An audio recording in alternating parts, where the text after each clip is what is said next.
Hi, I'm Liz Schrum for the Wisconsin Technology Council, here with WisBusiness.com, the show.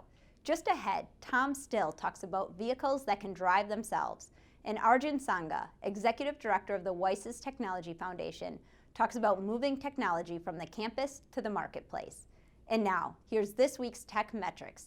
These snapshots of key indicators in the Wisconsin economy are developed by the Wisconsin Technology Council for its policy and news reports.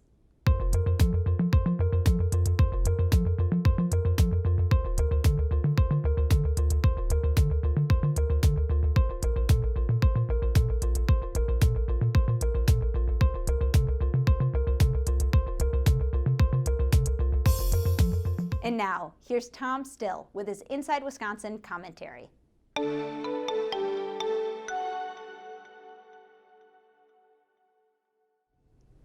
Wisconsin has always been in the driver's seat when it comes to innovation around machines that move on roads, waterways, and farm fields. Today, Wisconsin has a chance to take the lead in research, development, and testing of self-driving vehicles. It's an opportunity that will only get bigger for states with the right expertise, business mix, and policy leadership. Self-driving or autonomous vehicles have been under development for years. They're essentially smart vehicles that sense the environment around them and navigate without human input through use of radar, laser technology, GPS systems, and other computer visioning. Benefits include lower accident and injury rates, greater energy efficiency, smarter investments in roads, and improved mobility for people who otherwise can't or shouldn't drive. From buses to taxi cabs and from trucks to passenger vehicles, virtually every manufacturer is developing self-driving vehicles, knowing it's only a matter of time before they become commonplace.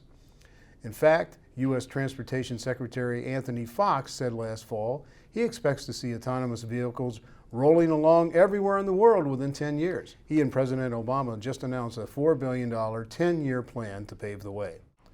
The opportunity for Wisconsin exists through several avenues. The tradition of vehicle innovation in Wisconsin is more than history. Despite the loss of major auto assembly plants, the state is home to a number of automotive suppliers and more specialized manufacturers. The insurance industry in Wisconsin is already closely monitoring and even investing in the future of connected and autonomous vehicles. Wisconsin is a state heavily engaged in trucking, both to move goods and as a home for major carriers. With the trucking industry scrambling to find enough drivers, it may make the move to autonomous vehicles sooner than most.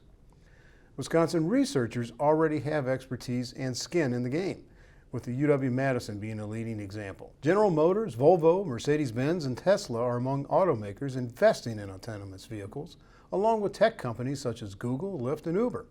Collectively, they are looking for more places to test their products.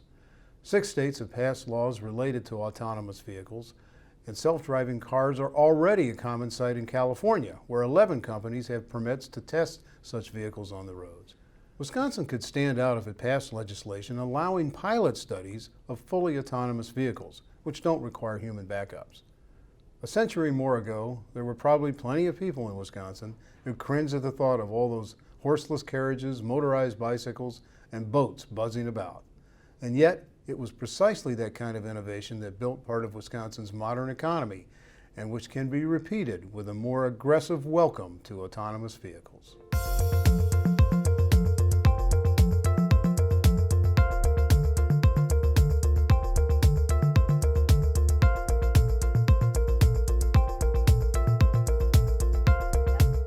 We're back with Arjun Sangha, Executive Director of the WISES Technology Foundation. Welcome, Arjun. Thank you for having me. What is WISES and who are its customers? WISES is a 501c3 supporting organization of the University of Wisconsin system, and we're the designated technology transfer office for 11 comprehensive, regional comprehensive campuses in the UW system, as well as UW Extension and UW colleges. We also have recently engaged with some of the technical colleges like Southwest Tech and Madison Area Technical College. Can you give a few examples of how WISES is helping to pull innovation and technology from campuses into potential businesses? Yes, I can think of 2 good examples, one of which we'll be talking about at the WIN Northeast Luncheon in Appleton on February 11th. The first example is with Toivo Callis, And he's done a really nice job of figuring out how to take cyanobacteria and create value-added products by converting CO2 into things like isoprene. Isoprene can be used for rubber products like car tires. Another example is a professor who's taking seed extracts and working with a local company to create new products out of oils, and even taking the waste streams from those processes and creating new products from that. So these are examples in ways which these professors are working with local companies to create new products and services in Wisconsin. And what 2 or 3 things need to happen in order for Wisconsin's non-doctoral campuses to reach their full potential for tech transfer? I think that there's 2 things that I can think of that come to mind. First, we need to kind of increase the number of ideas that we're getting from the campuses. It's very exciting. In the last year, WISUS had seen a record number of new inventions from our campuses, 56 in total.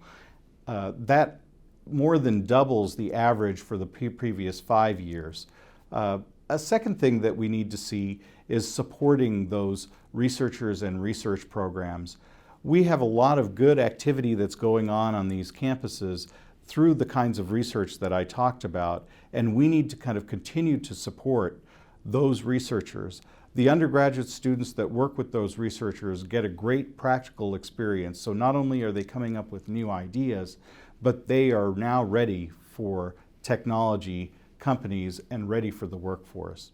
Thanks, Arjun, and thank you for watching this edition of WisBusiness.com, the show. The show is produced by the Wisconsin Technology Council and WisBusiness.com and sponsored by UW-Milwaukee and Exact Sciences. Visit our websites to read and learn more. I'm Liz Schrum of Talent Foot Executive Search. See you next time.